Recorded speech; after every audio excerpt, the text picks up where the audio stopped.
sé si estamos en directo o no estamos en directo. De momento, aquí a mí la pantalla me aparece Sí, congelada. hay aviso ya, estamos en directo. No sé si estamos en directo. Uy, me escucho. No, no, ya está, ha sido un fallo mío. Ah, vale. Hola. Pero. ¿Sí? Ah, vale, ya está, ya está, ya está. Bueno, de momento se va Sí. conectando gente. Somos 7 más nosotros 3 8. Javier 7 más Valladolid, nosotros, que 3, 8.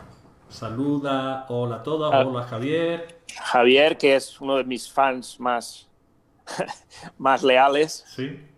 Sí, sí, sí. Y encima sabe mucho, ¿eh? Sabe mucho de todo. Muy bien, muy bien. A ver si poco a poco la gente se va conectando. Está Nieves por aquí. Se nos oye bien, se nos escucha bien. Javier dice que sí. Rafa Sánchez, hola a todos. Hola, hola. Hola, hola, hola, Caracola, ¿no? Se decía Penélope en los 80 y eso. ¿O tú eras muy chica en esa época? Poquillo, Un poco. poquillo. Si es que. Muy, muy chica no, pero un poquillo, Lo sí. suficiente como para no acordarte de eso. Claro. Nosotros que ya... Algunos peinan canas y otros también tenemos ya una Yo, cierta yo, edad. yo lo que ya no peino es no Bueno, cana. O algunos sea, peinan canas, otros las tenemos y otras te las tiñes. sí, bueno, aquí verás, cada uno hace con sus canas lo que quiere. Lo que puede. También. Rafa Sánchez dice, en los tiempos de Creta se decía así, hola, hola, caracola. O sea, Hola. vamos por un buen camino. Buen Hola Vamos, apunte. Mariló, ¿cuánto Buen tiempo? apunte. vamos entrando en Creta. Bien, bien, Sí, empezamos sí, bien. sí. Está por aquí Amparo, está Cristina Puig. Bueno, Chris. poco a poco, pues conectando. Cristina, antes de que empecemos, yo ya te pregunto, como te sacaste en la foto, ¿has empezado ya con el libro o todavía no lo has empezado? Sí, porque me interesa mucho lo que tenga que decir, porque yo sé que ella sabe mucho del tema celta y todo esto. Vale.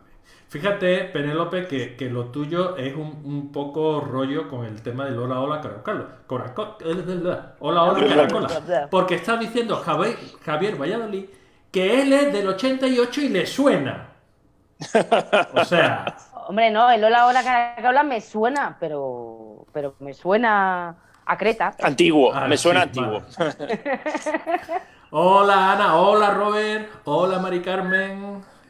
Bueno, poquito a poco la gente que se conecta y esperemos que sigan conectándose cada vez más y al final no quepamos aquí, nos tengamos que ir todos, en fin, este tipo de cosas.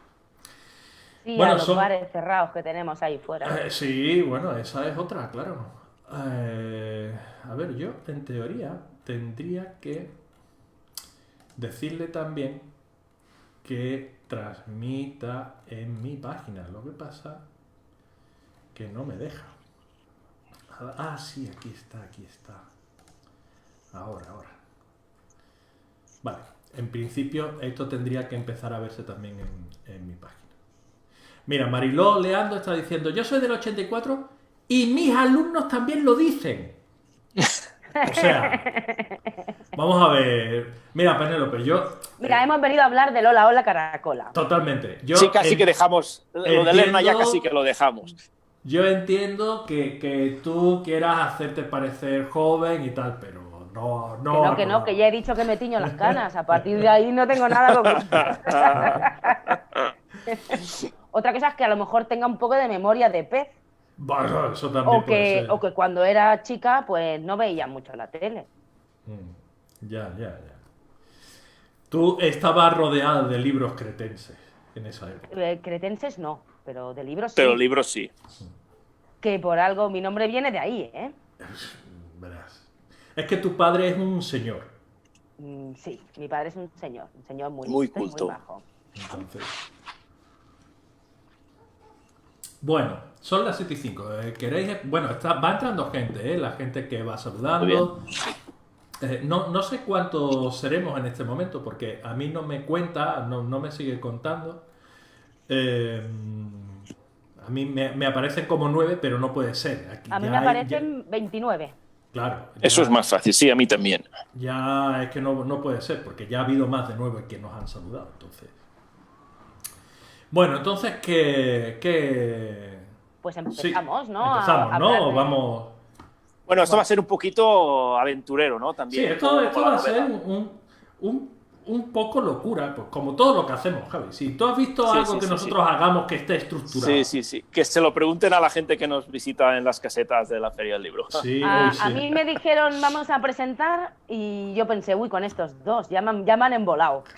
Lo único es que como estamos cada uno en su casa, no podemos liarla Hacer más, ciertas bromas. Claro, hacer no podemos hacer ciertas ciertas bromas, bromas. ciertas cosas. Claro. Pero prometemos subsanarlas en un futuro. Sí, ¿verdad, en cuanto chicos? se pueda. Cuando el bicho nos deje, sí. En cuanto el cuanto bicho se nos deje, prometemos subsanarlas. Pues nada, si empezamos, si te parece, Sí. Teo, saludo. Sí, pero espérate, porque es que hay saludos y saludos. Claro, no iba a decir, hola, hola, caracola. Bueno, debería, pero no, es que Fausto Franco está saludando desde Yucatán, Ostras, pues. ¿vale? Es decir, Pues saludos. tenéis que enviar el libro a México lo antes posible, si todavía no ha llegado. O sea, Bueno, no, todavía no ha llegado porque ha salido aquí hace una semana. Es complicado lo que viene a ser el traslado a México, tarda un poquito más. Pero llegará. Pero llegará. muy bien. Bueno, pues hola Caracola, Hola, bienvenida Caracola. Penélope, bienvenido Javi. Penélope, tienes la palabra. ¿Veis? Ya me ha tocado, ya me han liado. Bueno, pues hola a todos, caracolas y no caracolas. Por no decir caracoles, pero como Sí, esto algo va a por quedar la- un poco raro, sí. Va a quedar un poco raro. Yo estoy aquí para hablar de su libro, no del mío. A mí estoy aquí como en casa, porque al final he venido a presentar la nueva novela de Javier Pellicer, al que considero no solo autor de la casa, sino también amigo, y tenemos al lado aquí al señor que toma café, que también es No, autor- esta es mi taza de abrevar, dentro hay agua, pero hay como un litro. 1 litro de agua. Sí, tío. hay un litro de agua aquí. Seguro que es agua, ¿no? Sí. De hecho, Vale. mira, ni trampa ni cartón. O sea, es Sí, agua. vale. Perfecto. Qué bonita imagen nos ha Sí. legado ¿Has visto? Teo en un momento.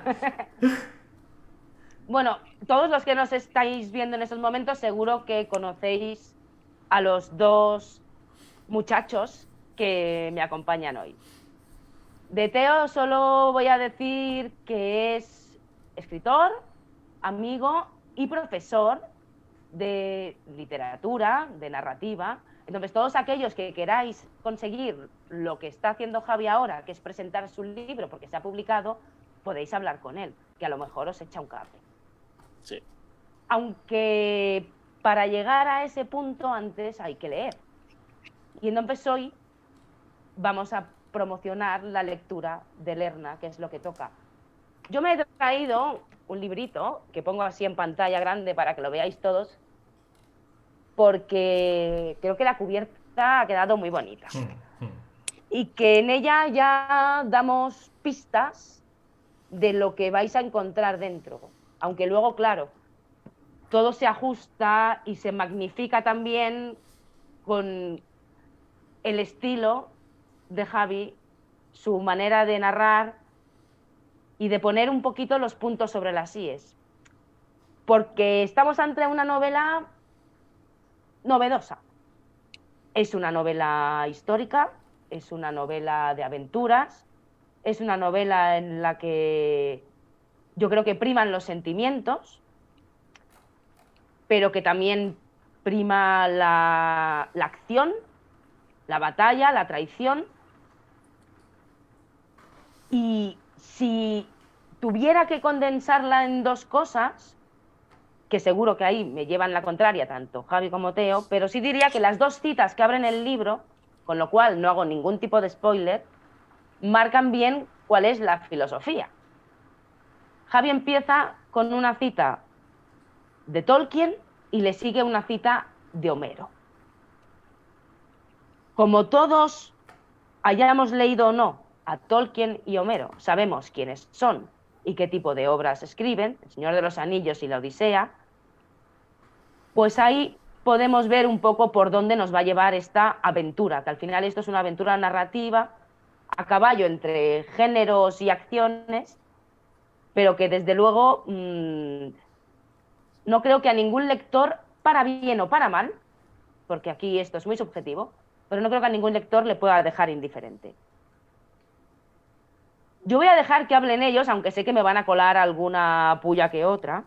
Una preguntilla, pero para darles la primera puntilla,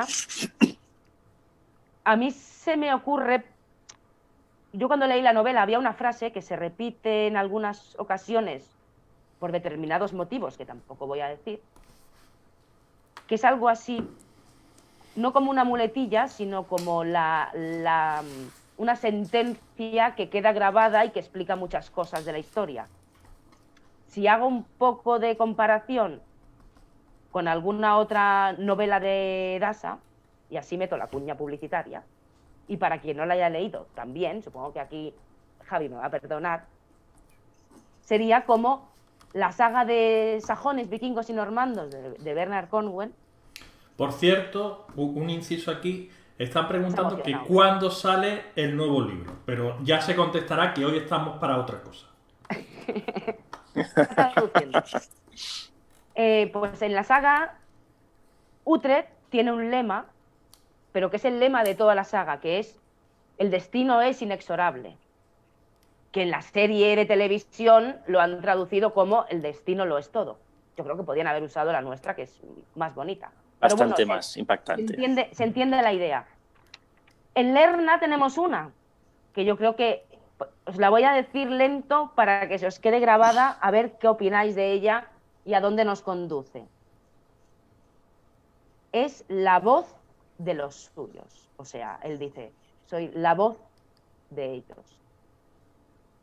¿Qué quiere decir con esto? ¿Quién lo dice y por qué? ¿Y a dónde nos lleva? A ver si sois capaces de explicarlo sin destrozarles la novela a los que nos escuchan. Esto es cosa tuya, Javi. Yo ni lo entiendo porque yo la reviento, o sea, no... Sí, porque es que es la voz de los suyos, se refiere exactamente al narrador de la novela, que es el germen y la semilla de toda esta historia, que es Tuan Mac Cairil, que es el personaje en el que se basa el mito sobre el que se construye la novela, que es uno de los mitos fundacionales de Irlanda, y es el narrador a través de las eras de toda la historia de Partolón y los suyos, y de Starn y de Bacor y de los personajes que hay detrás de la novela. A ver, un momento, yo te freno, porque estás diciendo muchas cosas, pero claro, igual no se está entendiendo. Bueno, el libro es Lerna, el legado del Minotauro. Empezamos por la trama, si queréis, ¿no? No, empezamos por Lerna. ¿Quién es Lerna? Es eso, es que si digo eso hago un spoiler tremendo. No, porque Lerna es una mujer. Sí, bueno, ya, pero sí, efectivamente, Lerna es un personaje mujer, pero claro, también es algo más. Entonces, ahí es donde no quiero meter mucho la gamba. Yo prefiero que el lector descubra qué es Lerna o quién es Lerna, porque es el pivote central sobre el que se desarrolla es el personaje más importante sin ser el personaje protagonista. Sobre Lerna pivota toda la historia. Entonces, prefiero que sea el lector el que descubra qué es Lerna y quién es Lerna. Creo que ya he dado una pistilla. Porque cuando el viento susurre... Escuchará su nombre.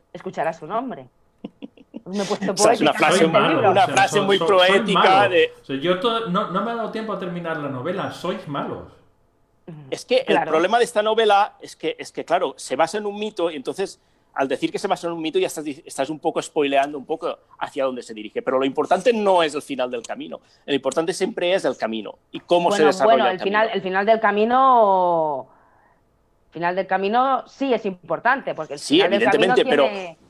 Pero evidentemente, para mí siempre es más importante el cómo que el dónde llegas en toda historia.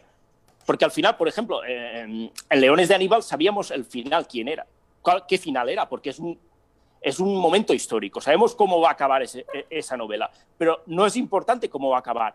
Lo importante es el camino y cómo se van a desarrollar los personajes y cómo se va a desarrollar toda trama, de esos personajes. Por eso digo yo que es más importante el camino que el final del camino, siendo evidentemente importante, claro, porque todo desenlace es importante. Pero para mí siempre es más importante el camino y el desarrollo, tanto de la trama como sobre todo de los personajes. Está diciendo aquí el personal que cuidadito con lo que decimos, que algunos recibieron el libro ayer, otros aún no lo han empezado, y que vamos a ver, un poquito de cuidado. Yo sí lo he empezado, pero verás, no me jodas. Es que, claro, evidentemente... o sea, Javi, aquí nos lo hemos leído tú y yo. No, sé que hay gente que ya se lo ha empezado a leer, pero claro, hace una semana que salió el libro, evidente que hay cosas que no se pueden decir. Sí. Por eso digo yo que, por ejemplo, con el tema de Lerna, pues prefiero que lo descubra el lector. Lo que sí que podemos decir es cómo empieza la novela, evidentemente. La novela empieza en la Edad del Bronce, está situada en la Edad del Bronce, y empieza cuando Star, el hijo del rey Minos, del famoso rey Minos, llega a Creta, vuelve a Creta después de una larga ausencia de haber estado durante varios años en Egipto aprendiendo ciertas cosas como embajador. Y regresa a Knossos, al palacio de Knossos, y se da cuenta de que la placidez que existía, que él recordaba, todo eso ha desaparecido. De repente hay una tensión en el ambiente muy grande, hay discusiones permanentes entre su hermano Partolón, que es el heredero al trono del rey Minos, y el propio rey Minos. También hay jaleos en el norte porque los piratas aqueos empiezan a mostrarse muy, muy osados y empiezan a atacar a los barcos minoicos, y además de repente aparece una profecía que dicta el final de la casa del rey Minos. Y en ese punto, sí, y en ese punto es donde él tiene que decidir qué camino sigue. Vale. Porque seguir más adelante es ya empezar a spoilear, y prefiero que la gente, evidentemente... Vale. Bueno, ha habido varios comentarios diciendo que la portada es espectacular. ¿Vale? Es que todo lo que hace Calderón... Sí, Calderón es una chulada, la verdad. Pero se puede decir... voy a silenciar el móvil. ¿Se puede decir algo con respecto a la portada? ¿Alguna pista, pero sin desvelar? ¿Algo de algo? A ver, la portada es verde. Y hay 6 personajes en ella. Sí, evidentemente. A ver, yo creo que a nadie se le escapa el paisaje a qué lugar pertenece. Además, si estamos hablando de que la novela, lo vamos a hablar, la novela se basa en un mito irlandés, me parece que es evidente el paisaje a qué lugar pertenece. Y encima con el Triskelion detrás, con el símbolo, es evidente a qué escenario pertenece. A ver, para mí, para que entiendan los lectores el punto de vista con el que yo trabajé, cuando yo leí Leones de Aníbal, bueno, en realidad cuando yo recibí... Un segundo. Leones de Aníbal es la anterior novela de Javier Pellicer, para quien no lo sepa. Efectivamente, quien no lo sepa le va a gustar. Si no lo sabéis, está muy mal. Está muy mal que no lo sepáis. Pero si estáis aquí, os gusta la novela histórica, o bien os gusta Javier Pellicer. O sea, tenéis que saber qué es Leones de Aníbal. Si no lo sabéis, tenéis que ir a por ella. O sea, ya. Bien. ¿Querías decir algo, Javi? No. Simplemente estaba señalando la portada de Leones de Aníbal. Vale, que no se, claro, no se veía. La tengo aquí arriba. Bueno, oye, tía, cuando yo recibí el manuscrito de Leones de Aníbal, lo primero que pensé fue, ya hay muchas novelas sobre Aníbal.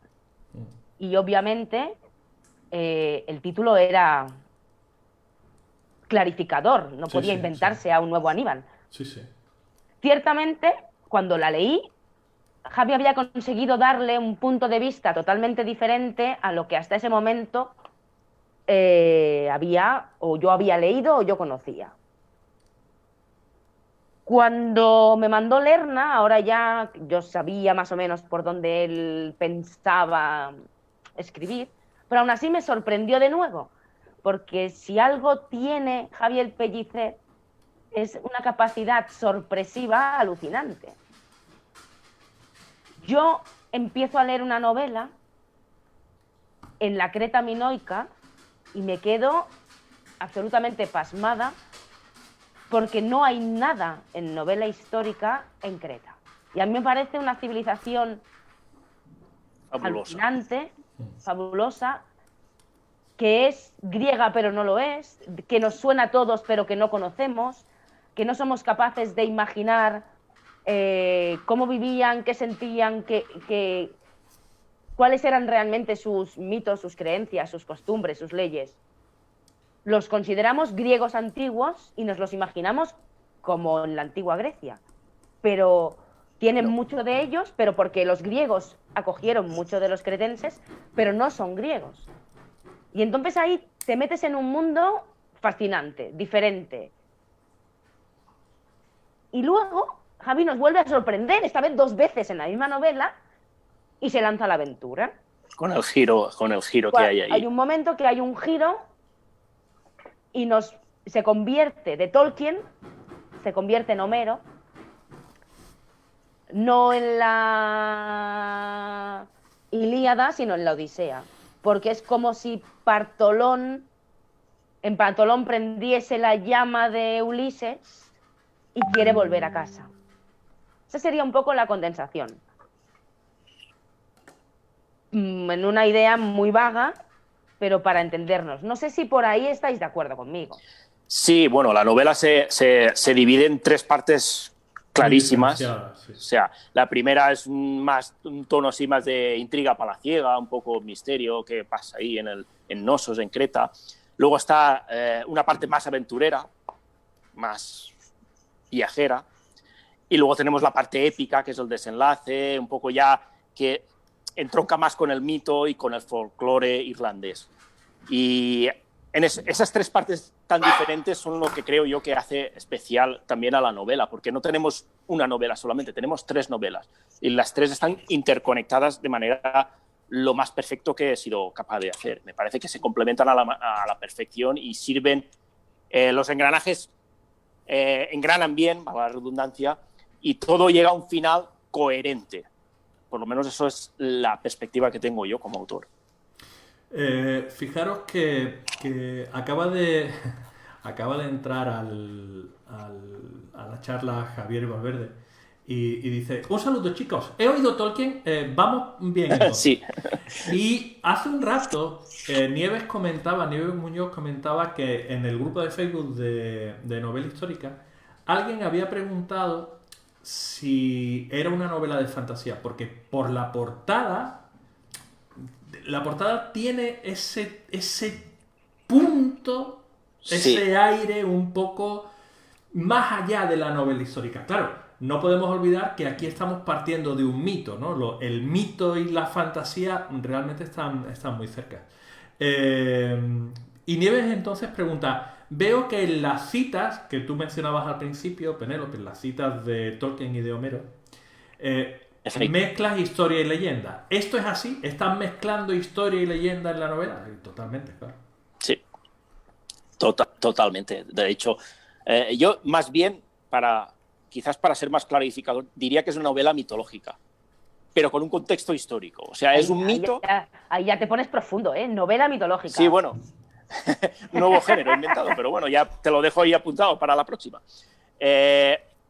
Sencillamente es un mito narrado dentro de un contexto histórico, utilizando un contexto histórico. Evidentemente ya sabemos cómo son los mitos. Los mitos no están contrastados académicamente. Los mitos, la mayoría de mitos no tienen una contrastación histórica. Son fantasía, se puede decir claramente. Los mitos son fantasía, pero algunos tienen un contexto histórico muy profundo, como son los mitos irlandeses, por ejemplo, o los escandinavos. Los mitos griegos tienen un contexto histórico más o menos definido. En este caso, el mito de Partolón no tenía un contexto histórico. Se lo he creado yo, se lo he buscado yo y he conectado un mito que no estaba situado en un momento histórico y lo he situado en un momento histórico real. Y toda la parte de Creta, toda la parte minoica, toda la parte en la que narras cómo es el palacio de Knossos, cómo son las costumbres minoicas, todo eso es histórico. Eso está basado en yacimientos arqueológicos, en estudios arqueológicos. Todo eso está completamente contrastado. La trama, el argumento principal de los personajes, eso es el mito. Y ahí es donde aparecen los elementos sobrenaturales que pueden dar a entender que es una novela de fantasía, pero nada más lejos de la realidad. Es una novela mitológica dentro de un contexto histórico. Básicamente es una novela histórica. Es como si te pusieras a... Que esto es algo que Colin McCullough hizo de una forma magistral en la canción de Troya. Es como si te pusieras a por contar ejemplo, la Odisea, por ejemplo. Sí, efectivamente, pero dentro de un contexto histórico. Maggie Renault también lo hizo muy bien con Teseo debe morir, por ejemplo. Javier Negrete con Odiseo. También lo ha hecho. Y Señores del Olimpo. Señores del Olimpo. Esa es más o menos la línea a seguir, la línea que seguí con Lerna. O sea, buscar un mito que yo deseaba narrar desde hacía muchísimos años y que de hecho llegué a narrar en un relato hace un montón de tiempo que no tenía nada que ver con la novela, pero yo quería darle un punto de vista diferente, un contexto histórico y aunar historia con mitología, que creo que es algo que aquí en la literatura de nuestro país se ha hecho muy poco. Pero además con una mitología que tampoco se ha retratado mucho, porque salvo en el norte de España, salvo en Galicia, que sí que conocen el mito de Partolón, porque está conectado también con el mito de Breogán, el patriarca celta por antonomasia de Galicia. Salvo allí arriba, aquí en el resto de España no se conoce prácticamente los mitos irlandeses. Y es una pena porque son fantásticos. Bueno, es cierto que la novela, como dices, es una mezcla entre historia y mito, pero también es cierto que los mitos, al final, para ellos eran historia. Sí, claro. Totalmente. De hecho, la antropología, por ejemplo, necesita del mito para explicar las culturas antiguas. Se utiliza muchísimo. El propio Tolkien, en la cita con la que abro la novela, ya lo decía Tolkien. Dice, la historia se parece a menudo al mito debido a que ambos, en última instancia, están hechos de la misma materia. Están completamente conectados. De hecho, tú me has escuchado a mí decir más de una vez que Tolkien no escribía novela de fantasía, sino novela histórica de un mundo fantástico. Que me parece mucho más cercano a lo que Tolkien hizo realmente. De hecho, se lo menciono al final en la nota de autor y en el librito que regalamos a los primeros que compraron el libro, que creo que todavía quedan ejemplares, también lo explico un poco por dónde va el tema. O sea, toda la mitología que usó Tolkien me llevó a mí a descubrir la mitología irlandesa, aunque él no usó la mitología irlandesa, pero me llevó a mí a descubrir todo eso. Por cierto, que se nos ha olvidado que teníamos una sorpresa. Ponlo en grande ahí, Teo, pon en el cartelito sorpresa o algo, no sé. Si me tengo que poner cartelitos, ahora ya me vuelve loco. Se nos ha olvidado con el Se nos ha olvidado, sí. Con el directo que no funcionaba. Es lo que pasa, cuando estás en familia... Pero que con todos los que estáis aquí escuchándonos, y como luego es difícil ver quiénes han estado, quiénes no, entre todos aquellos que comentáis, preguntáis o decís hola, caracola, nos vale todo, vamos a sortear un ejemplar de Lerna. No el librito promocional, sino el libro. Vamos, libro. Estáis tardando en empezar a decir cosas. Claro, ahora estoy por decir, quien más preguntas haga, se lo lleva, así que teclead. ¿Vale? Sí. Vale. Había alguna preguntilla más por aquí, de momento. Javier Valladolid te preguntaba, he leído el prólogo. ¿Cómo se te ocurrió empezar con un media res tan enigmático y que a la vez sugiere tanto? Bueno, no es la primera vez. Con el espíritu del lince ya empecé en lo alto, o sea, un capítulo fuerte, empezando prácticamente por el final y dejando el listón muy alto para que el lector quiera saber más. Me parece que es una manera de empezar novelas muy, muy interesante. Es técnica narrativa, es decir, ven para aquí que te engancho y te siento y ya efectivamente. Ya no te o sea, hay diferentes maneras de empezar una novela. Por ejemplo, otra vez, volvemos a Tolkien. ¿Cómo empieza Tolkien El Señor de los Anillos? Pues lo empieza desde abajo, desde lo sencillo, y te va enganchando. Pero también hay otra manera, que es empezar desde lo alto, desde lo épico, y dejar al lector sobrecogido para que quiera saber cómo se llega a ese punto. Efectivamente. Muy bien. Oye, yo tengo una pregunta, que esto es muy a nivel personal como escritor. Vamos a ver. Tú leíste, bueno, y tú, Penélope, también, leísteis Hijos de Heracles, que es mi primera novela. Y sabéis, yo creo que los dos lo sabéis, que desde que escribí Hijos de Heracles, a mí me gustaría escribir una continuación de Hijos de Heracles, porque hay un personaje que en un momento concreto de la novela desaparece, que es Arquidamo, y entonces a mí me gustaría contar qué ocurre con la vida de Arquidamo, ¿no? Pero un ¿qué spin-off, pasa? ¿no? Lo que ahora se dice un spin-off. Sí, efectivamente. Pero ¿qué pasa? Que, claro, la trama de Hijos de Heracles me tiene jodido, básicamente, en este punto. Porque Arquidamo está en Argos. Y de Argos prácticamente no hay información de esa época. Entonces, ya que tú te has metido con Creta, a ver, cuéntame, ¿cómo te has planteado todo esto? Porque realmente sí, hay algunas evidencias arqueológicas, pero hay muy poca información realmente sobre qué era Creta y cómo funcionaba Creta y todo esto. Pues no te creas, ¿eh? Hay bastante malo. Para que volvemos a lo de siempre, te tienes que ir a estudios académicos en inglés y tienes que bucear mucho en otros idiomas, pero hay bastante más, porque la parte buena de la arqueología es que te da datos contrastados, ¿vale? Tenemos, por una parte, la manera de documentarnos con la arqueología y, por otra, con la documentación histórica, o sea, con las crónicas históricas de la época. Crónicas históricas de la época no tenemos, porque el idioma de los cretenses minoicos, el lineal A, no ha sido descifrado, al igual que el íbero y que otros idiomas. Tenemos que depender de lo que los micénicos, que fue la cultura que llegó a Creta después del cataclismo que acabó con la cultura, o que diezmó la cultura minoica, que es la erupción volcánica que hubo en Santorini, toda la historia esta. El idioma de los micénicos sí que lo tenemos descifrado y tenemos que depender de ellos. Pero, en cambio, la arqueología sí que está ahí. La arqueología se puede interpretar. Y, afortunadamente, hay un montón de arqueología aprovechable de los minoicos. En primer lugar, pues, el Palacio de Nosos es fascinante. Hay un montón de información que se puede sacar de la arqueología. Los frescos de Fresnos, los frescos de Nosos, los frescos de Akrotiri, que es la ciudad que había en la isla de Santorini. Ahí nos da un montón de información. Por ejemplo, el mismo Partolón está basado físicamente en uno de los frescos de Nosos. Me basé en uno de los frescos de Nosos para describirlo. O sea que hay un montón de información gracias a la arqueología. Es evidente que todo el tema de sucesos históricos que ocurrieron en aquella época, pues no los conocemos. Tampoco conocemos muy bien a qué dioses idolatraban. Tenemos constancia de que creían en una gran diosa, igual que otros pueblos antiguos. También creemos que el Poseidón griego en realidad fue de origen minoico, ¿vale? Pero tampoco sabemos exactamente a qué todo ese tipo de creencias. Pero sí que sabemos, sí que tenemos la información de la arqueología. Podemos describir perfectamente el Palacio de Nosos porque sabemos exactamente cómo era gracias a los yacimientos. O sea, a partir de ahí tenemos un montón de información. En eso tenemos suerte. Nada, Teo, que tienes que bucear.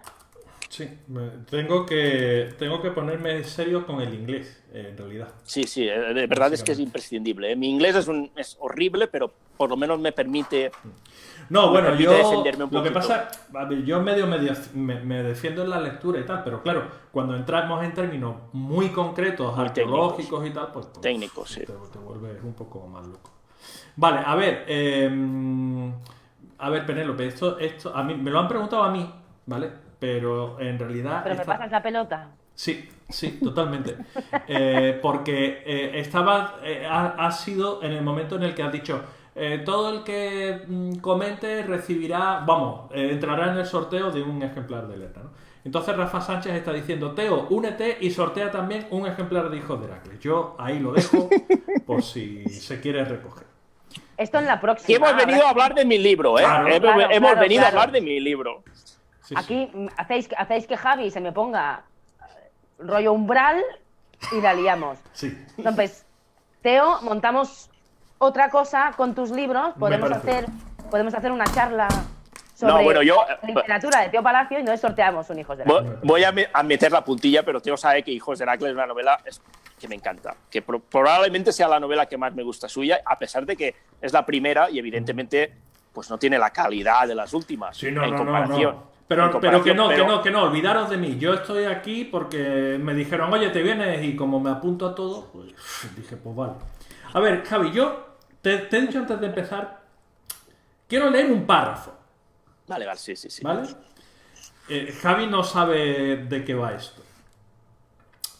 Mirad la cara. El párrafo es, nada, capítulo 1, inmediatamente al empezar. Dice lo siguiente. Advierto en tu rostro acuoso no pocas dudas. Te preguntas cómo es posible que sepa todo esto. ¿De qué modo puedo describir una época y un mundo que en realidad jamás vi con mis propios ojos? Ese es uno de los misterios de mi vida. Las imágenes de rincones que ya no existen, los hechos ya olvidados, incluso las palabras de individuos que hace mucho que desaparecieron. Solo preciso cerrar los ojos para ver de nuevo lo que fue. A veces, incluso puedo discernir lo que está por venir. Ese es el legado de mi progenitor, la riqueza de los recuerdos, los suyos y los de todo su pueblo, mi primer pueblo. La historia de Creta yace en mi interior. Vale, eliminando las últimas frases, yo creo, Javi, que esto tú lo has escrito para la nota de autor y has dicho, joder, queda muy bien, y lo has metido en este primer capítulo. Porque es tal cual, ¿no? Bueno, esa es la capacidad que tiene Tuan, que es el narrador de toda la novela. Es el narrador omnisciente, es algo bastante común en la mitología, o sea, que haya un narrador que lo ha vivido todo y que puede contar, queda vivo para contárselo al resto de la gente que vendrá después. Entonces me pareció fascinante utilizarlo dentro de la misma novela. O sea, ¿por qué narrar en tercera persona o incluso en primera persona?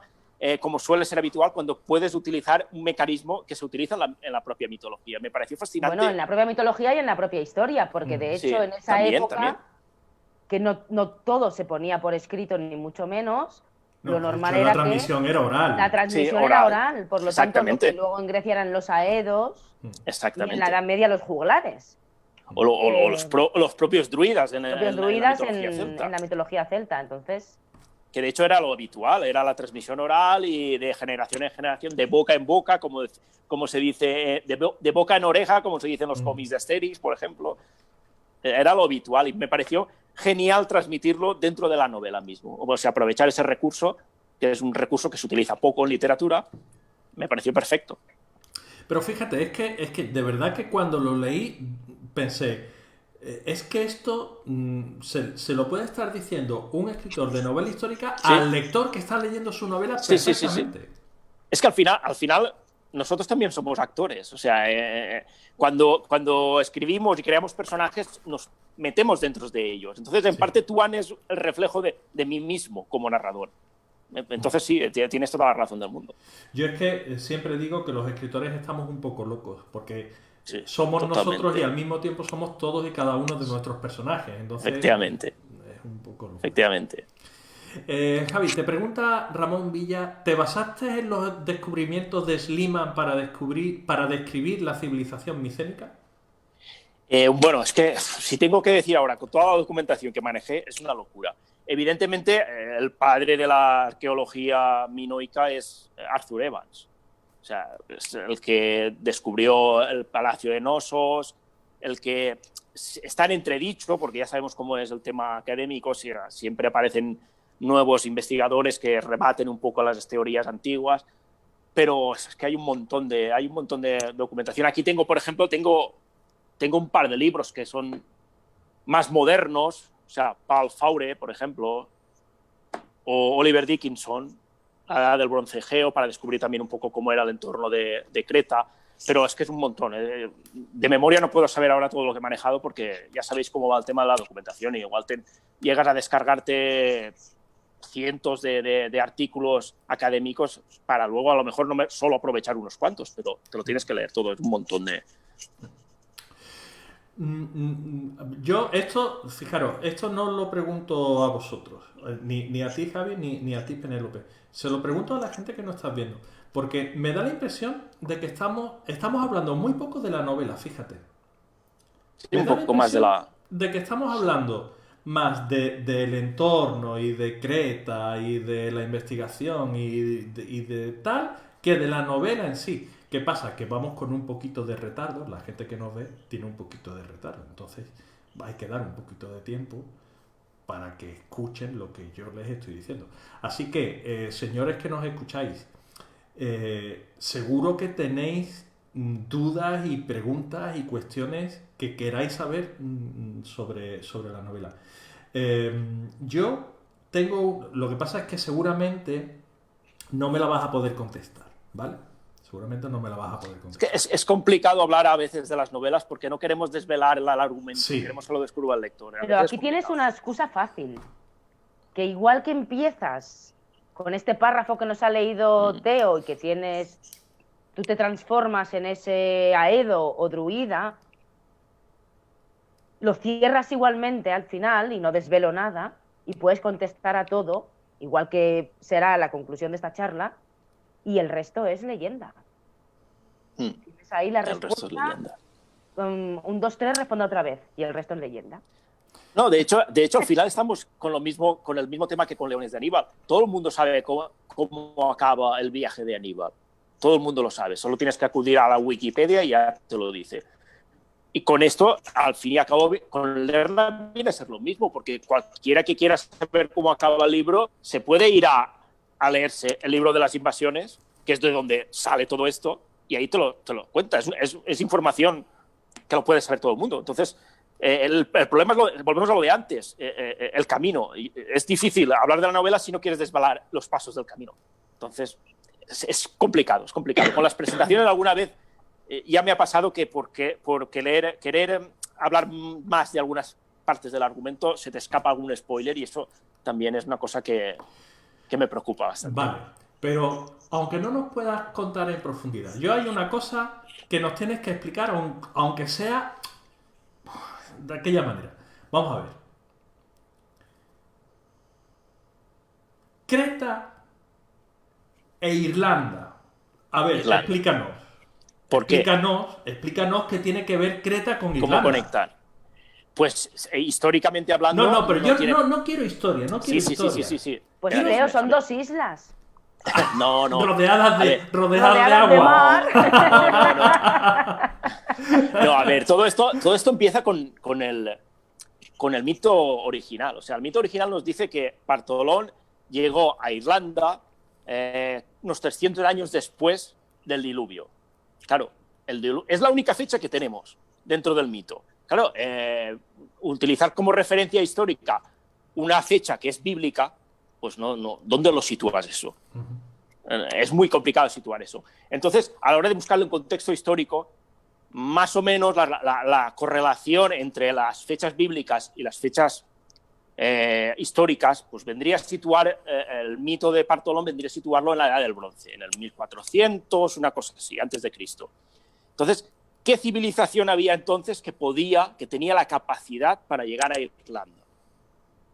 No había muchas. O sea, Egipto, que era una de las grandes civilizaciones de la época... se está colando sonido por ahí. Sí. Vale, bueno. Ya está, ¿no? Sí.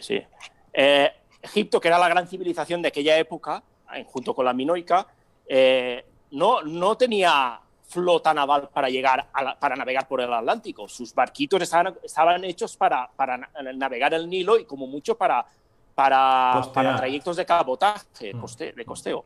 Entonces, la única civilización que había con capacidad técnica para llegar al Atlántico era la civilización minoica, que tenía unos barcos, era una talasocracia que basaba todo su poderío y toda su prosperidad en el comercio marítimo por el Egeo y por algunas zonas del Mediterráneo. Era la única. Entonces, la elección era obvia. Cuando dices, voy a tener que meterle un contexto histórico a un mito que no tiene contexto histórico. ¿Qué utilizo? Pues utilizo a la civilización más adecuada, que en este caso era la minoica. Pero es que además todo conectaba, porque había un montón de elementos que yo no sabía en aquel momento, que fui descubriendo poco a poco, que conseguían que la idea de conectar Irlanda con Creta fuera coherente. Porque si nos podemos un poco ver las culturas celta y la cultura minoica y tienen conexiones como, por ejemplo, la importancia del toro en ambas culturas. O sea, la gente que conoce la cultura celta antigua sabe que el toro es importantísimo. O sea, hay un montón de mitos y de leyendas sobre el toro, y tenemos también... Uy, un momentito, para un momentito, Javi, que se recupere. El dios ha estado Javi, de los celtas. Javi, un segundito, que se te ha cortado, Sí. Lo último no lo hemos pillado. No. Nos hemos quedado en que el pueblo minoico y el pueblo celta compartían el tema del toro. Hasta ahí hemos llegado. A partir de ahí... Vale, o sea, sabemos que el pueblo celta, o sea, las culturas antiguas celtas, tenían el toro pues muy idolatrado. En Creta pasaba lo mismo. O sea, todos conocemos la leyenda del toro de Creta, que Heracles tuvo que cazar para uno de sus trabajos, por ejemplo. Conocemos la leyenda del Minotauro, que tiene una gran importancia en la novela.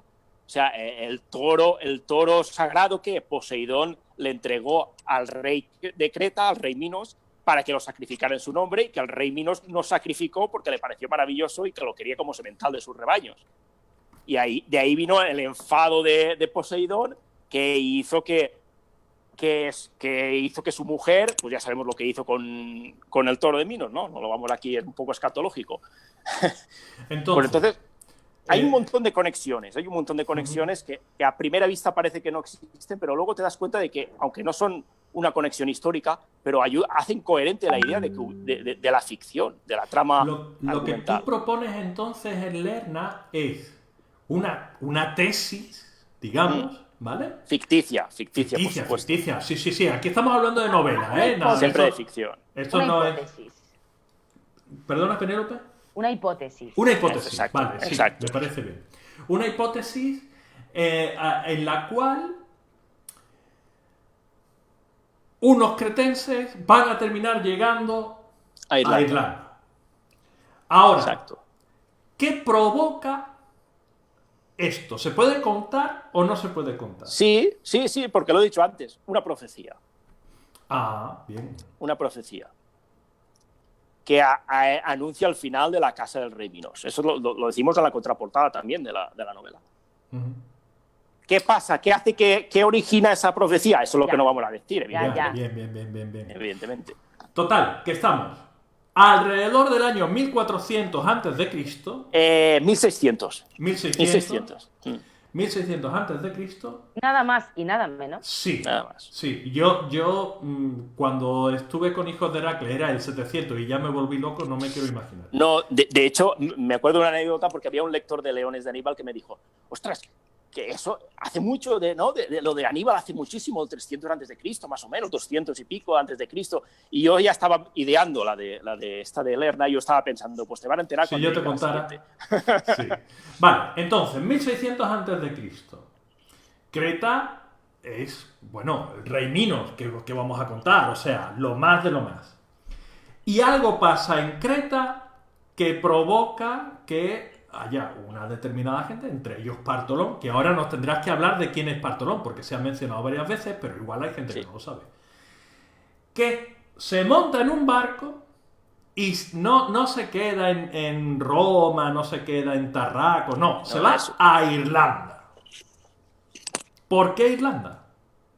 Uy, ahí nos metemos en un... ¿Por qué Irlanda? Pues porque la trama original es la del mito irlandés. Entonces todo gira en torno al mito irlandés. Y tiene que ir a Irlanda porque es donde transcurre el mito irlandés. Entonces ahí no hay más historia. Tenemos que tener en cuenta que en realidad el germen de la novela no es Creta y Partolón y el rey Minos. Ese es el punto de partida. Claro, es el punto de partida, pero el germen de la novela, el germen ideológico de la novela es el mito irlandés. ¿Vale? Entonces, toda la civilización y la cultura minoica está ahí para darle un origen al mito irlandés que no nos lo da el mito irlandés. El mito irlandés nos dice que Partolón llegó a Irlanda, pero no nos dice, o apenas nos dice, qué ocurrió antes de llegar a Irlanda. Y entonces, a la hora de crear un origen, te tienes que me fui a la cultura minoica, que era la que mejor casaba dentro del mito irlandés. Qué pregunta tan interesante plantea Ramón Villa. A ver. ¿El Triskel celta y el laberinto de Creta están relacionados? Bastante. Al menos al menos ideológicamente. Es evidente que no tiene un origen minoico, pero, por ejemplo, de hecho es mucho más antiguo. Los signos celtas son la mayoría de ellos son mucho más antiguos que la civilización celta. Porque, por ejemplo, hay un yacimiento en Irlanda, que es una fortificación redonda, circular, maravillosa, espléndida, que os animo a que la busquéis por internet, que es Newgrange, ¿vale? Que dentro del cual hay un montón de laberintos, un montón de símbolos como el Triskelion, que datan de la edad, de la época neolítica. O sea, que todos estos símbolos ya vienen de antes de los celtas, bastante antes de los celtas. Entonces, me parece que esa conexión del laberinto, que hay laberintos en estos yacimientos de la era neolítica en Irlanda, era otro motivo para poder combinar ambas culturas. O sea, no es que estén conectadas, pero hacían coherente al que yo conectara ambas culturas. O sea, todo es como una gran maquinaria. No es que estén conectadas, o sí. Históricamente. ¿O sí? Sí, claro, sí, claro. La cuestión es que no hay una evidencia historiográfica que las conecte, pero eso no significa que no lo esté. Claro, digamos que no han hallado la tumba de Partolón con una lápida que ponga aquí yace Partolón que vino de Creta. Que vino de Creta, pero sí que existen algunas ciertas pruebas de que barcos mediterráneos llegaron a la costa atlántica. O sea, de hecho, en Galicia hay unos petroglifos en Pontevedra, en la zona de Olla. Que, está aquí al lado, donde vivo yo. Sí, a Penélope se lo comenté también, aparece en el librito. Hombre, yo me dediqué a buscar unas fotos rápidamente, porque no lo conocía. Sí. Pues de hecho, son unos petroglifos, o sea, unos grabados en roca, donde se ven, no sé si se ve bien, a ver, se ven unos barcos de estilo mediterráneo. Y esto data del 2000 a.C., más o menos. Estos barcos en ese momento solo podían ser Creta. Minoicos, porque en aquel momento Egipto no tenía capacidad para llegar al Atlántico. Evidentemente esto no está confirmado. O sea, no se puede decir que esto es cretense. Pero la lógica nos lleva allí. Eso hace todavía más coherente mi hipótesis de que en la ficción llegaran los minoicos a la costa atlántica, por lo menos. O sea, otros elementos, por ejemplo, son porque, por ejemplo, en Creta se ha encontrado ámbar. O sea, se han encontrado restos de ámbar. El ámbar no se producía en Creta, el ámbar se producía en las costas escandinavas. Vale. Eso lo sabe mucha gente. Los elementos que pueden conectarlo, aunque no estén comprobados y demostrados, pero dan coherencia a la novela, a la hipótesis que yo he planteado en la novela. Vale. Hablemos un poco de Partolón, que ha salido en varias ocasiones, pero realmente, ¿quién es Partolón? Partolón es una figura del mito irlandés. De hecho, se supone que es el primer gran patriarca de Irlanda. No hay mucha información de él. Se dice en el libro de las invasiones, en el Lebor Gabála, que es de donde se basa todo el mito que yo utilizo en Lerna, se dice que vino de una Sicilia gobernada por los griegos. Pero evidentemente esto es imposible, porque en aquella época Sicilia, los griegos no existían, y por supuesto los griegos no habían llegado a Sicilia porque no existían y porque en aquella época había otros pueblos en Sicilia. ¿Qué pasa? Que el libro de las invasiones es una reinterpretación de los primeros monjes católicos que llegaron a Irlanda. O sea, fueron ellos los que lo dejaron por escrito, y se cree que hay modificaciones para adaptarlo a la creencia judio-cristiana. Entonces tenemos pocos datos fiables de Partolón. Evidentemente ni siquiera se llamaba Partolón, porque Partolón es un nombre hebreo de origen arameo, o sea que tampoco sabemos si se llamaba así.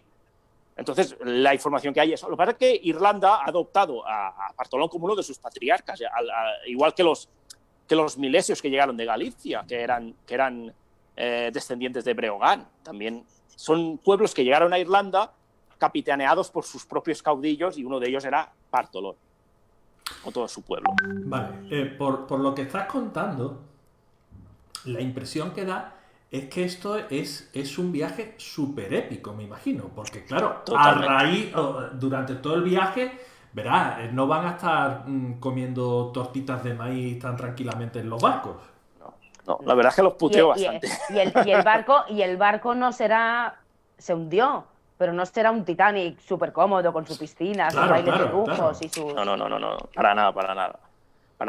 Entonces, A ver, la verdad es que estamos en Javi, entonces, en un retomar un poco lo que se conocía antes, que eso a mí me da mucha pena. La novela histórica de aventuras se ha perdido. Estamos muy centrados en la histórica, sobre todo militar, o sea, con muchas batallas, con mucha... Sí. ¿no? Pero la aventura, o sea, yo recuerdo, por ejemplo, pues no sé, el Corsario Negro de Salgari o el propio Ivanhoe, La Flecha Negra. Son novelas históricas, sí, pero son novelas históricas de aventura. Estamos ante una novela de este tipo. Sí, especialmente la parte central, porque como hemos dicho antes, pues, la novela se divide en 3 partes bastante diferentes en cuanto a el tono, más que nada, y lo que abordan. Pero la parte central muy viajera y muy aventurera. Claro. Bueno, en realidad es toda, Javi. Porque sí es cierto que en cada parte se centra más en un punto en concreto, pero aventuras y desventuras... Siempre está pasando cosas, eso es evidente. Acción siempre hay. Es toda la novela. O sea, lo que pasa es que, claro, podríamos decir que no estamos aquí ante una novela que todo va tranquilamente y es pausadita. Lo digo porque al principio comentabas, bueno, hay 3 partes muy diferenciadas. La primera es más de intriga palaciega, comentabas, ¿no? Sí, pero, es más intriga palaciega, tiene su intriga palaciega, pero yo no creo que sea eso exactamente. No. A ver, cuando dices intriga palaciega no quiere decir que no pasen cosas, que no haya movimiento, que no haya... De hecho, hay algún capítulo bastante al principio donde ya empiezan a haber algunos escaramuzas, algunas batallas así un poco más ligeras, pero más de aventuras. No es que se trate solo de batallas. Batallas en Lerna hay, pero no son... No es la parte central. No es una novela de guerra, no es una novela de batallas ni de escaramuzas. Sí que serían escaramuzas, pero escaramuzas en todos los sentidos. Escaramuzas políticas, escaramuzas entre amigos, escaramuzas de batallas. Escaramuzas es una palabra que creo que la define bastante bien. Pero sí hay escaramuzas en todas partes. En las 3 partes, y no diré en todas las páginas porque quizás tampoco tanto, pero sí que mucho tipo de escaramuzas y escaramuzas constantes. Lo que sí se diversifica en las 3 partes, yo creo que más que por tema sería el sitio, el camino, que también, el camino diverge. Evidentemente. En la primera parte las escaramuzas son cretenses. En la segunda parte las escaramuzas son de camino y en la tercera parte las escaramuzas son leyenda. Y no digo más. Hay mucha épica. La tercera parte para mí, en mi opinión, es la más épica de todas. Donde todo alcanza un clímax enorme, porque es evidente, ¿no? Al final es donde todo tiene que converger. Todas las tramas, todo lo que has plantado, todas las semillas que has plantado tienen que converger al final. Y es donde todo estalla y es la parte más épica. Vale, habían ido dejando... Penélope, tú sabes, que tú aquí preguntas lo que... Por cierto, a ti no te estoy dando yo caña hoy, no sé, igual me arrepiento. No, hoy estás calmadito, estoy bien, no te preocupes. Sí, igual luego me arrepiento y digo, ay, pero bueno, se me escapó viva, pero bueno. Algunas preguntas que han ido dejando en el chat. Nieves, ¿qué personaje te ha costado más construir y con cuál te has quedado más satisfecho? Pues costar, en realidad tampoco han costado tanto. Yo sé a qué personajes he preferido de Penélope y porque lo sé. Pero el mío quizás sea Bakor, que es el consejero del rey Minos. ¿Ah, sí? Sí, me parece que es porque refleja, es un poco el enlace con los druidas celtas, aunque no es un druida celta, evidentemente, pero me parece que me gustó bastante el personaje. No es el más importante, pero es muy importante. Y me parece que es el personaje con el que me quedaría. Evidentemente me encanta Star, me encanta Partolón, me encanta la mayoría, casi todos, me encantan. Pero yo me quedaría con Bacol. Me parece que... Es un autor enamorado de sus personajes, es normal. Sí, bueno, es que tiene que ser así, si no, mal vamos. Pues a mí algunos me caen mal, pero voy a dejarte bien. Bueno, pero no hay algunos que están hechos para que te caigan mal. Esa es la idea. Claro, por eso los ama él igualmente, porque cumple su trabajo. Evidentemente. Son parte, que sepáis, lectores, que son parte de ese Javi que no se muestra hoy. Efectivamente. Pero existe.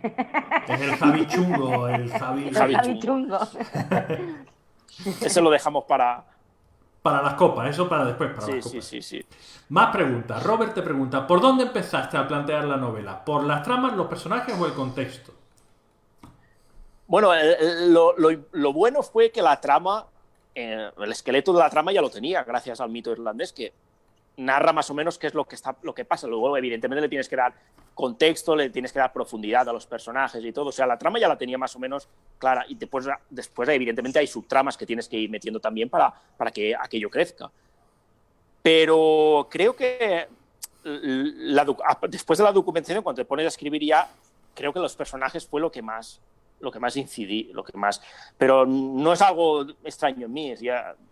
Creo que cualquiera que me esté leyendo mis novelas sabe que me encanta profundizar mucho en los personajes, me encanta que tengan un trasfondo, que no simplemente estén ahí para hacer que la historia transcurra, sino que al contrario, me gusta que sean el motor de la historia, sean los personajes, y que sean ellos los que hacen que la historia avance. Entonces, bueno, yo me quedo siempre... Yo doy fe, como, voy a decirlo así, lectora profesional, que hay quien no lo conseguirá jamás, quien no lo intenta, y sin embargo a Javi le sale redondo. ¿Pero el qué? ¿El qué? Explica el qué. El desarrollo de personaje. El desarrollo de personaje, y que al final es muy difícil conseguir que todos los personajes, porque muchas novelas lo consiguen en un personaje, en el protagonista. Pero en el caso de Lerna no hay un único personaje, ni siquiera hay un único protagonista, aunque algunos aparezcan más que otros. Es una novela coral, donde hay personajes súper importantes que desaparecen, personajes que no parecen importantes pero que luego destacan. Por eso digo, es coral y sin embargo todos los personajes al final tienen una fuerza narrativa, que tienen alma. Por eso digo, a mí hay algunos que me caen muy mal, hay algunos que me caen muy bien, hay alguno al que detesto profundamente y hay otros a los que echo de menos. Y Javi sabe a quién me refiero, no lo voy a decir aquí porque yo casi lo mato a él mientras leía la novela. Pero eso es muy, muy, muy difícil de conseguir.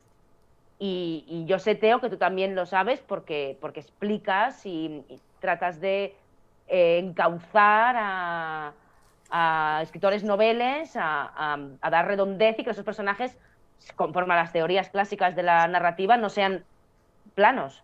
Pero entre plano y redondo, los personajes, hay muchas perspectivas, pero luego está yo abordaría otro que es el pleno. Y creo que aquí sí tenemos una plenitud humana que es, para mí es lo más difícil al escribir una novela. Y en eso es además en lo que más destaca Javi.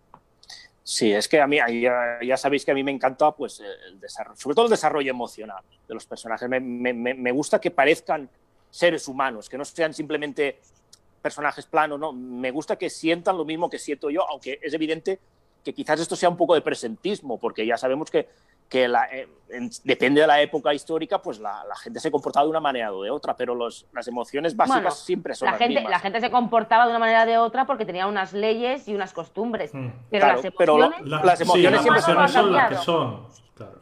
Es decir, el amor, la tristeza, la furia, todo esto lo puedes expresar en latín o lo puedes expresar en castellano, pero al final es lo mismo. Y hoy dirás un taco y en aquel momento dirían el taco que correspondía. Pero el odio es el mismo, el amor es el mismo, el miedo es el mismo, y eso es lo que al menos yo intento representar en los personajes para que la gente se pueda sentir identificado con lo que ellos sienten.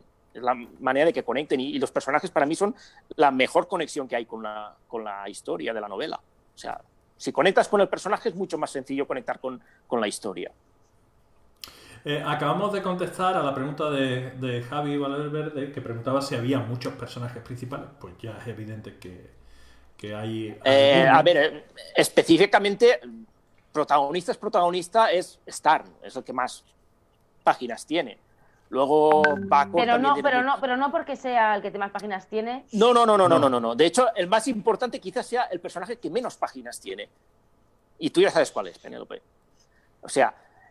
sí, y los que habéis estado desde el principio de la charla también.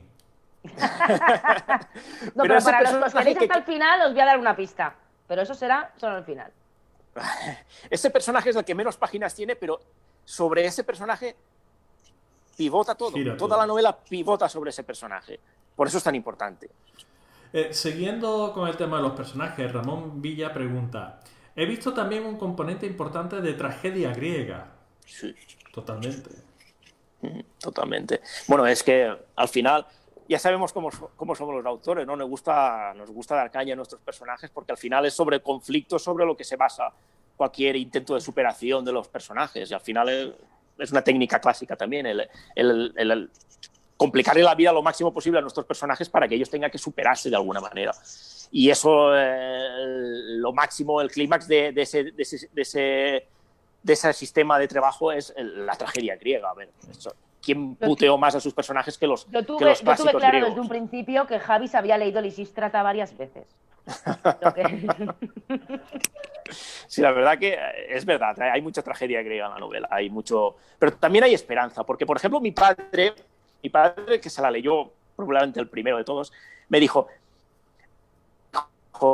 Un segundito que se te corta. No sé si contarlo, güey. Para, que se te corta. Date un... Y así te piensas si contarlo o no, pero va a ser un sí, porque no se puede lanzar la piedra. No. Vale, ya te hemos recuperado, parece.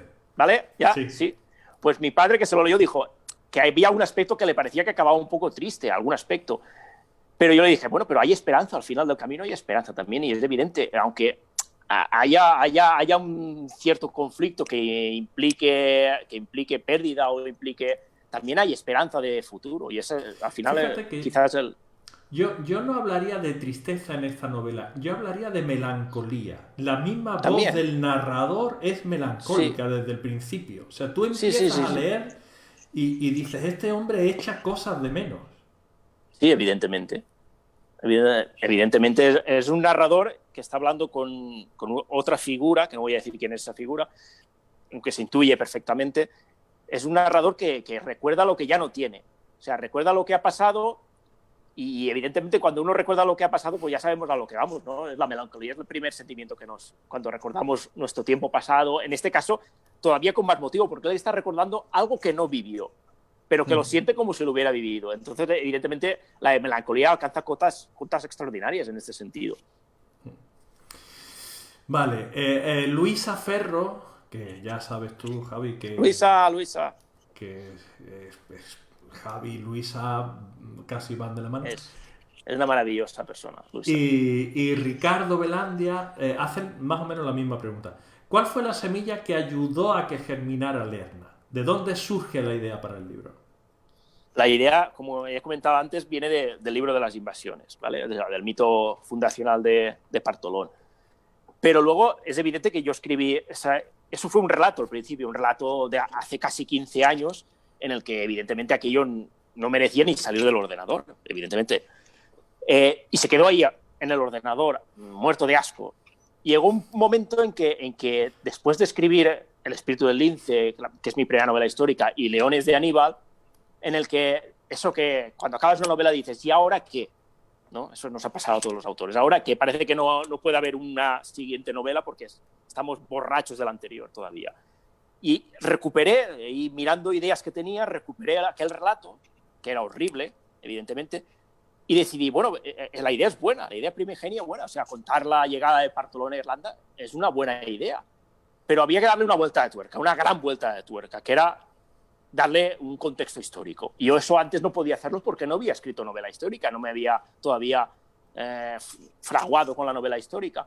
Pero ahora ya lo podía hacer. Había escrito 2 novelas históricas, las 2 las había publicado y creía que tenía ya la base para poder abordar un proyecto totalmente diferente. Y fue ahí cuando decidí que quería que aquel relato ruinoso se convirtiera en una novela con tintes mitológicos, pero con un contexto histórico. O sea que fue el haber publicado Leones de Aníbal fue lo que me llevó a querer retocar aquel relato. O sea, al final es lo de siempre, ¿no? Cada paso del camino te va llevando a otro, que no podías haber abordado antes. De todas formas, tampoco engañes aquí al personal, porque es cierto que hay autores que cuando acaban una novela se quedan como secos mustios y no saben por dónde arrancar, pero eso a ti no te pasa. No. Porque eres como una regadera llena de agujeritos y que salen chorritos sin parar, ¿eh? De hecho, ya lo decimos por aquí, la siguiente está escrita ya. Bueno. Pero que sí que te quedas durante unos días que dices, ¿y ahora qué hago? ¿Qué voy a hacer ahora? ¿Qué historia abordo ahora? Pero bueno, eso es como todo, te tomas unos días de descanso, lees, echas un ojo por internet o a lo mejor tienes proyectos anotados que dices, pues voy a ver qué puedo ahora desarrollar, pero siempre, al menos yo siempre me quedo con un poco de ese momento de vacío, y dices, ¿y ahora qué? Robert preguntaba, ¿por qué este mito y no otro, Javi? ¿Qué es lo que te llamó la atención? Pues ahí volvemos a lo de siempre, a la gran inspiración que me hizo empezar a escribir, que es Tolkien. O sea, yo cuando descubrí El Señor de los Anillos, lo descubrí ya. Es el germen de todo. Sí, es que Teo me entiende. Penélope se ríe porque no lo entiende, pero yo sé que, pero Teo sí que lo entiende. Y si Blasma, pero vamos, el friquismo que... Pues si Blas Malo nos está escuchando, también lo entenderá. Sí. Pero es que la grandeza de Tolkien no es haber escrito El Señor de los Anillos y El Hobbit y El Silmarillion. Es que ha forjado toda una generación de escritores. Exacto. Esa es la grandeza de Tolkien. Sí, totalmente. Bueno, yo descubrí El Señor de los Anillos bastante tarde. Yo también. Yo con 22 años. Sí, pues yo por ahí, por 24, 25 años ya. Pero yo todavía no estaba empezando a escribir más que pequeños relatos estúpidos que ni siquiera iban a ningún lado. Y cuando descubrí la novela del Señor de los Anillos, o la trilogía del Señor de los Anillos, no solo quise empezar a escribir en serio, sino es que además me descubrió un mundo, porque claro, cuando una cosa te gusta, buscas más información sobre esa cosa que te gusta. Y yo quería saber de dónde había sacado Tolkien aquella historia tan maravillosa. Y entonces fue cuando descubrí la mitología, sobre todo del norte de Europa, porque la conocía vagamente, los mitos escandinavos los conocías vagamente, pero había muchas otras cosas, como por ejemplo Beowulf, las historias de Beowulf yo no las conocía. Sí. O el Anillo de los Nibelungos, o los círculos artúricos los conocías pues vagamente de las películas y todo esto. Y una cosa llevó a la otra, o sea, una mitología te dirige a la siguiente. Y al final así fue como descubrí la mitología irlandesa. Descubrí el relato de Tuan y el relato de Partholón, y eso fue lo que me llevó a escribir aquel primer relato que luego acabó convirtiéndose con el tiempo en Eterna. O sea, es que al final ha seguido el mismo camino que Tolkien. Tolkien bebió de los mitos y leyendas nórdicos para crear su mitología propia. Sí, totalmente. De hecho, por ejemplo, sin ir más lejos, Gandalf es una mezcla entre el Odín vagabundo de las leyendas nórdicas y un personaje de una epopeya finlandesa. Ahora mismo no recuerdo cómo se llama, porque tiene un nombre un poco complicado. Sí, bueno, pero para decirlo en finlandés tampoco... También, eso. Pero bueno, o sea, ni siquiera Tolkien, que creó un mundo espectacular, ni siquiera Tolkien lo creó de cero. De cero, sí, correcto. En fin, que somos unos frikis, señores, ¿qué os vamos a Totalmente, y orgullosos de serlo. Di que sí. De hecho, para la próxima Feria del Libro de Madrid, Javi, la camiseta debe ser soy escritor y friki, o algo así. Sí. Y de Dasa. Y de Dasa. Sí. Mira, hay una camiseta. Con mascarilla. Sí. En la mascarilla. Esperemos que no. Hay una fotografía de Ian McKellen que ha rulado por ahí varias veces que pone: yo soy Gandalf y Magneto. Supera eso. Pues algo parecido tenemos que conseguir nosotros con la camiseta de la firma. Pablo, mira, nos vamos a desviar, Pablo, porque está preguntando ¿qué nos parecen Margaret Weiss y Tracy Higham, que son las creadoras de la Dragonlance? Pero no nos metamos en esto, por favor, porque entonces ya... A ver, yo solo diré una cosa. También fueron referencia en mi juventud, sus novelas. Pero con el tiempo, para mí, pierden un poco. Sí, yo creo que están muy lejos de Tolkien, pero vamos. Sí, totalmente. Pero queridos lectores, todo el mundo está muy lejos de Tolkien. Sí, eso es cierto. Eso es una realidad. Por una vez estamos de acuerdo contigo, Penélope. A ver, más cosas que había por aquí. Bueno, pregunta si pueden adelantar algo de la siguiente. No te voy a hacer esa pregunta porque estamos con Lena. De la siguiente, que te sigan en redes sociales y se vayan enterando. O sea, por ahí porque no todavía vamos a entrar. Todavía es pronto para eso, para hablar. Más cosas. Cristina... Diré una cosa. Sí diré una cosa. Que hay que comprarla. Eso es lo único que hay que decir. Que el salto en el tiempo es hacia adelante. Vale, o sea, nos acercamos. ¿Vale? Sí, bastante. Claro, es que ir hacia atrás ya era complicado. Ya es complicado. Como no me vaya Clan del Oso Cavernario, ya no sé. Sí. Bueno, acuérdate que hubo una época, hace unos años, se pusieron de moda los libritos estos autoeditados. Sí, señores, por Dios. estamos en horario infantil, pero me lo vayan a No lo digas, por Dios. Sí. Pornografía con dinosaurios, este tipo de cosas. Sí, a tanto no vamos a llegar hacia atrás, vamos a acercarnos. Yo me acuerdo de eso, me acuerdo. Sí. Cristina Puig te pregunta, Javi, además del Lebor Gabala, ¿has utilizado otras fuentes sobre mitología o cultura celta para documentarte? No vas a mostrar aquí la de Dios para explicar. Hombre, sí, por ejemplo, el libro de Leinster o algunos libros, pero básicamente todos giran alrededor de la misma mitología, porque tenemos que tener en cuenta que había un montón de versiones diferentes de los mitos irlandeses, porque cada monje en cada convento hacía su propia copia y cada uno de ellos lo manipulaba, hacía unos ligeros cambios, o sea que al final todo pivota alrededor de lo mismo. Pero como básicamente la historia y la trama que yo me interesaba era la del libro de las invasiones, en lo que respecta a Partolón, ahí hay una versión única no, pero la versión más fiable es la que aparece en el libro de Leinster, que es el que hace la primera referencia al libro de las invasiones y a la llegada de Partolón y los que vinieron después, que de ellos no hemos hablado, pero algunos se lo menciona también en la novela. Cuando estábamos hablando de irnos cada vez más atrás y tú mencionabas el clan de oso cavernario, Robert te da un título: el clan del lince mesetario. Oye, ahí hay tema, ¿eh? O sea... Eso para cuando hagamos el spin-off del espíritu del lince. Ahí hay tema. Bueno, llevamos a lo tonto casi 1 hora y media aquí de charla, ¿eh? No sé, creo que hemos cubierto bastante el tema de que no estábamos hablando de la novela y le hemos dado la vuelta, ¿no? ¿Cómo lo veis? Yo ya digo que es un poco complicado hablar del argumento de una novela cuando además no se basa tampoco en un episodio histórico súper conocido, porque aquí puedes hablar del mito, de cómo se desarrolla el mito, pero entonces le estás spoileando un poco a la gente. Es diferente en ese sentido a Leones de Aníbal u otras novelas similares. Sí, claro, porque ya sabemos el final. Normalmente en la novela histórica sabemos el final, pero esto es otra historia, claro. Claro, porque el mito no se conoce mucho. Ya, como decía antes, este mito de Partolón se conoce muy poco aquí en España. Entonces... Oye, una pregunta que te voy a hacer sobre eso. Y aquí, Penélope, tú creo que también puedes aportar mucho. ¿No te daba miedo escribir una novela histórica de fuera de España, de un tema que aquí no se conoce ni ha llamado mucho la atención?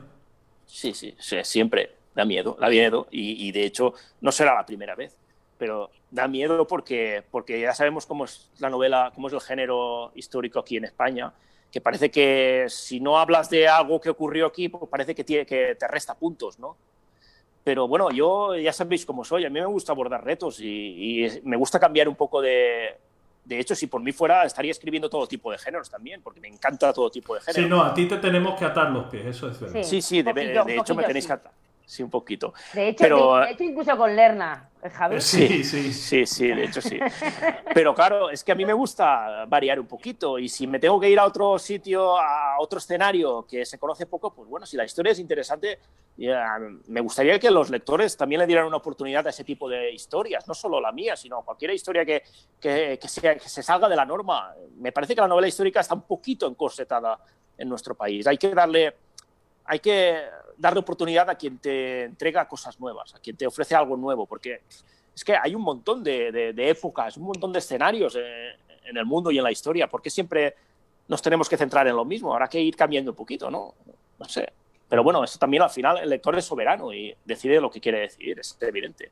¿Tú quieres aportar algo de esto, Penélope? El lector, yo creo que Javi tiene razón en que el lector es soberano. Sí. Y que aquí, bueno, por lógica, siempre los temas locales son como son más cercanos, Sí. te reconoces mejor y te es más fácil meterte dentro de la historia, seguramente.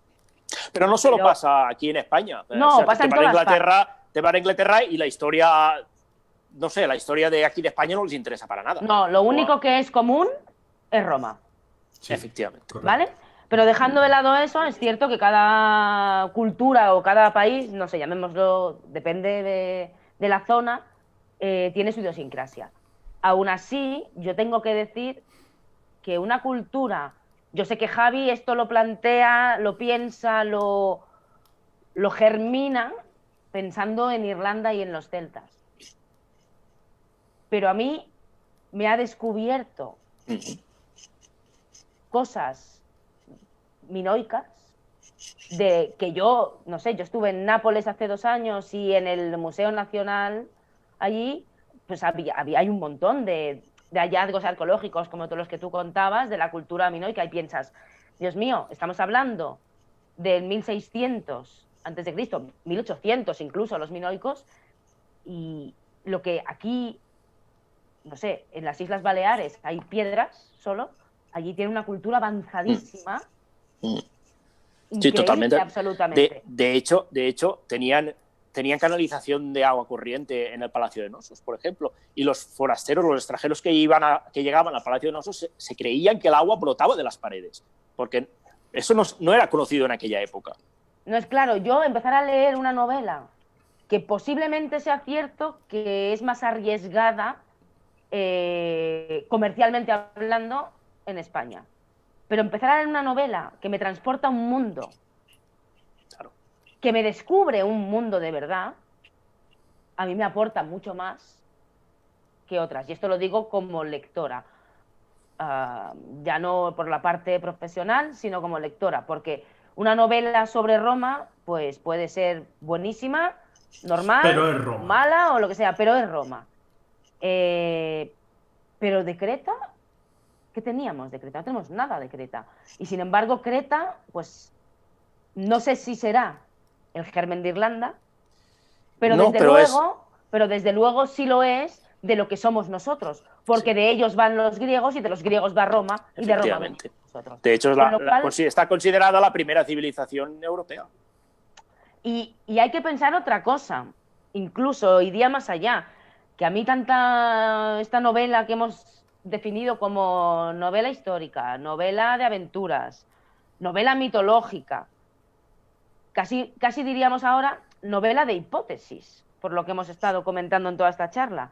¿Quién sabe? Igual algún día... Claro, pero ojo con las novelas de hipótesis, porque ya ves lo que está pasando con 1984 de Orwell, que no nos dejarán salir a cantar y bailar y todo lo divertido nos lo prohibirán, y que nos van a dar información contraria todos los días para el gobierno seguir abusando de su poder. Así que... Ojito. Lo mismo encuentran la tumba al final con la lápida de aquí yace Partolón. Y venía de Creta. Bueno, chicos, pues no sé, hora y 25 minutos, creo que prácticamente no nos dejamos nada en el tintero. Igual hay alguna pregunta por ahí que me he dejado, pero bueno, sois muchos y vais comentando y de repente salen 5 o 6 comentarios seguidos y a veces se te pasa alguno. No, y luego si se queda alguno en el tintero, luego lo respondo yo por Facebook y ya está. Perfecto. O si queréis seguir un poco más, o si hay algún tema que penséis que no hemos tocado, yo creo que hemos tocado. Bueno, yo creo que está todo bastante... Yo sí que me gustaría, además de darle las gracias a la gente que nos ha seguido y todo, porque encima como nos hemos alargado un poquito, pues siempre es de agradecer que la gente se quede hasta el final. Pero sobre todo quería pues dar el mensaje que doy últimamente siempre cuando hacemos alguna conexión o algo, que es que sobre todo que la gente vaya a las librerías y que compre libros. Porque ya sé que todo está muy mal, o sea, todo el panorama económico está muy mal, pero me parece que es el momento adecuado de apostar por los libros. Porque si ahora que está todo tan complicado no apostamos por la cultura, ¿cuándo vamos a apostar? Me parece que es de agradecer que los lectores se reivindiquen ahora con toda la que está pasando. O sea, que vayan a las librerías y que compren libros, que todos lo necesitamos y a todos nos irá mejor también. Que Netflix está muy bien, pero que un libro en las manos también mola. También. Mola. De todas maneras, yo para despedirme de todos los que nos están viendo y también un poco de vosotros, de forma oficial, digamos, aunque me tendréis que soportar una vez bastante de esto, a los lectores os digo, vuelvo al principio de toda la charla y cuando decíamos que a mí se me había ocurrido esta frase tan poética y sonora, pero que al final no dice nada, que es: cuando el viento susurre, escucharás su nombre, Lerna. Yo os pediría que cuando leáis esta novela, o si no pensáis hacerlo, que al menos le deis una oportunidad. En la página de Lasa tenemos colgadas las primeras páginas. Para quien no sepa si comprarla o no, las leéis allí de forma gratuita y seguro que entonces hacéis caso a Javi y vais a la librería. Porque Lerna es una mujer, Lerna es una entidad, pero Lerna es una y a la vez es muchas. Y no ves, hay un momento de Lerna que es una ahora y un siempre, que es que no sé ni cómo expresarlo ahora mismo porque se me quedan las palabras en susurros, en realidad. Pero ese momento llega cuando estás leyendo la novela. Y si cuando lleguéis a ese momento queréis comentarlo, por favor, poneos en contacto con nosotros, porque a partir de ahí esta charla puede derivar en mucho más. Oye, no, espérate. No puedes decir eso y decir nos vamos. Nos vamos. Sí. A mí me ha entendido bien. Es que se ha puesto poética, yo la entiendo. Cuando se pone poética yo la entiendo. Sí, pero conectamos pero ahí. si cuando estás leyendo escuchas el susurro, dímelo porque podemos hacer algo más. No, mira, vamos a ver. Así no nos podemos ir. O sea, es que me niego a cortar la conexión. No, así no nos vamos. Esto implica nos vemos un poco más adelante. Hay que dar tiempo que la gente llegue a Lerna. ¿Lo he dicho bien, Javi? Sí. Luego, por otro lado, espero que en algún momento, Javi sabe que cuando presentamos Leones de Aníbal en Valencia, en la biblioteca, yo me pegué un palizón de tren horrible, un tren que lo llaman Euromed, pero que es un chucutren.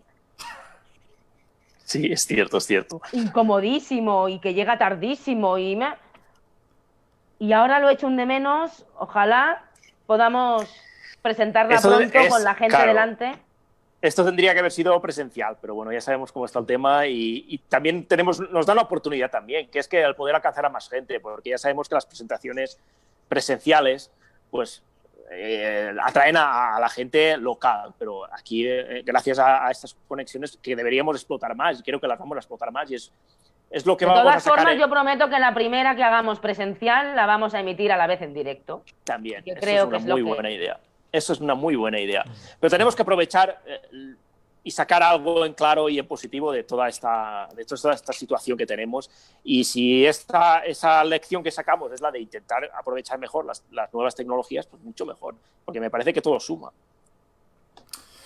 Pues señores, que aquí están diciendo los dos vainas estos que tengo aquí, el autor y la editora, están diciendo: si leéis la novela y llegáis a este punto, decídnoslo. Es decir, estáis tardando en coger la novela y poneros a leer a ver dónde se llega a ese punto, ¿vale? Porque si después de eso pueden pasar otras cosas, pues no nos vamos a quedar aquí con la intriga, o sea que a espabilar. Bueno, vamos, que Teo quiere cortar ya porque se va a poner a leer. Sí, básicamente, o sea, básicamente. No sé cuántos hay conectados porque a mí se me quedó esto parado en el 9 del principio. Pues no sé si puedo verlo. Yo ahora mismo, la verdad, no se me ha... Pero bueno, que seáis los que seáis, a mí aquí me salen 31 ahora, pero igual son más, 32 en este momento según esto. Pero bueno, que seáis los que seáis, que... Muchas gracias. Que espero Muchas gracias por haber estado ahí. Que Muchas hayáis gracias, disfrutado la charla. De verdad que es un gustazo organizar estas cosas y que haya gente que venga siempre. Eso siempre es de agradecer. Y que estáis delante de una novela diferente. Diferente. Creo que es lo mejor calificativo, sí.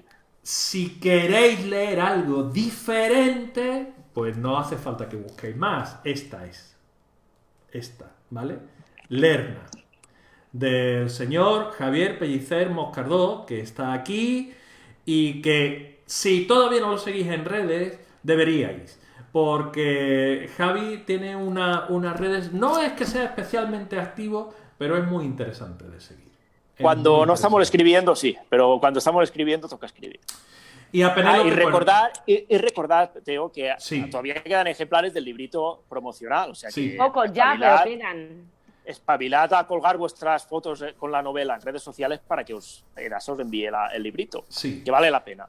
Y recordad el libro que regalamos es lo que iba a decir ahora. efectivamente, revisaremos todos los comentarios, los meteremos en un botecito con los nombres y mañana una mano invisible sacará... Dejaremos que Lerna susurre y saque el nombre adecuado. Perfecto, mira, ¿ves? También se pone poético. Hoy... Es que se me pega. Me ponéis tiernito y... Bueno, chicos, que muchísimas gracias. Preguntaba alguien por allí si se podrá ver la charla grabada. Sí. Esto queda directamente en la página de DASA, o sea que vais a poder verlo todas las veces que queráis. Podéis compartirla, podéis llevarla a grupos, podéis... En fin. Lo que queráis. Lo que queráis. Hemos perdido todo el derecho de imagen. Efectivamente. Y cualquier pregunta que tengan, pues ya saben dónde estamos, tanto el autor como la editora. Pues nada, señores, muchísimas gracias. Javi, toda la suerte del mundo, que te la mereces. Penélope, un besote grande, tengo muchas ganas de verte. Un beso Y para a todos todos, vosotros de ahí, gracias por venir. Venga, un abrazo a todos.